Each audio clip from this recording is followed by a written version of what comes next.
Okay, Rahma from the UK. Assalamu alaikum wa rahmatullahi wa barakatuh. Wa alaikum assalam wa rahmatullahi wa barakatuh. Sheikh, does the Mahr have to be money, or can a woman request that her potential spouse to teach her the Qur'an as her Mahr? Jazakallah khair. Wa jazakum. It is permissible to ask the groom or the suitor for Mahr that is not financial, such as teaching his wife certain surahs of the Qur'an and the likes. However, this is not the norm.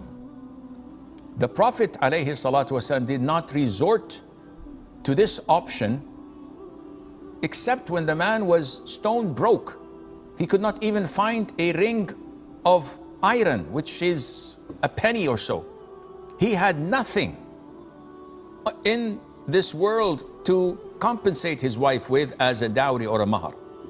That's when the Prophet gave him the woman with whatever he has of the Qur'an to teach her. Nowadays, a lot of the women, unfortunately, ask for things that are not tangible, or they ask for things so that they would, I hope they're not boasting about it among their friends that, oh, my husband gave me mahar, he taught me or made me memorize Surah Al-Baqarah.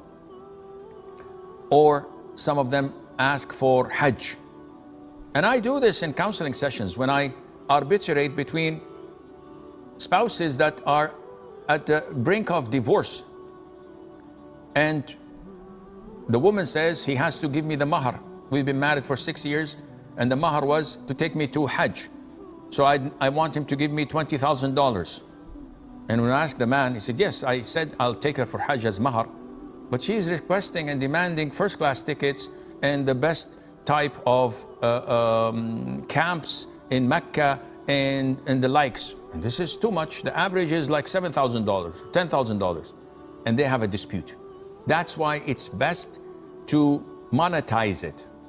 So if you want a Hajj, you say in the contract, my mahar is that he would take me to Hajj within the range of $10,000, $15,000, $100,000, up to you, write it down. So when the divorce takes place, or when you're applying for khul' or whatever, you know your financial responsibilities, how much to give, how much to take.